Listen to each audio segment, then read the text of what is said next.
pangan kita, apalagi kalau kedelai sudah jadi. PR kita hari ini tinggal satu, kedelai. Tapi melihat ini tanda-tanda luar biasa. Kami ini baru dari timur, dari Maluku Utara tadi malam. Kami terbang ke sini, istirahat sedikit, subuh berangkat lagi. Ini kalau ini terjadi, kembali yang tadi, Yusda, FAO, dunia mengakui. Bahkan parlemen Malaysia testimoni. Ini parlemen testimoni tentang kepemimpinan. Jadi kurang daripada peristiwa-peristiwa itu, maka presidennya pada satu ketika mengarahkan Menteri Pertanian untuk membuat transformasi pertanian, dan mereka telah mentransform seluruh daripada atas sampai bawah di pertanian. Dan hari ini Indonesia, dia telah berjaya mengeluarkan hasil pertanian untuk kegunaan negara dia tanpa perlu mengimport sebanyak 9 jenis. Di Malaysia sudah ada berapa jenis? Terima kasih. Ini testimoni dari negara tetangga. Bapak Ibu, karena sekali lagi para TNI yang kami banggakan, tahu Bapak Ibu, pertama dalam sejarah Menteri Pertanian Jepang ke Indonesia, Chili, Kanada, nggak pernah ke Indonesia sebelumnya, dan mereka berguru apa yang dilakukan di Indonesia. Ini menterinya datang, apa yang dilakukan Indonesia, ini buah tangan daripada TNI, Angkatan Darat, Angkatan Laut, Angkatan Udara. Mereka datang, Chili, Kanada juga datang. Itu dalam waktu 2 minggu ada 6 menteri datang, termasuk Australia. Mereka datang, Malaysia, Filipina, datang. Apa yang dilakukan Indonesia? Ini adalah buah tangan. Kami tidak pernah mengatakan saya, tapi kalau tidak ada TNI, karena satu komando ke bawah, maaf kalau kami katakan apa adanya. Kalau kami instruksi ke bawah, dinas tidak ikut, nggak ada komando. Kenapa? Otonomi, dampak dari otonomi.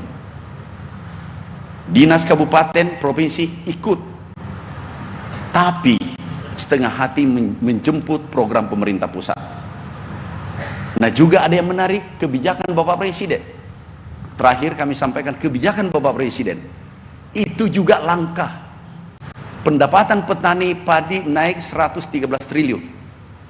Harga dari 5.000 harga padi disampaikan tadi Pak Gubernur itu menjadi 6.500. Ini menaikkan, total kenaikan adalah 113 triliun.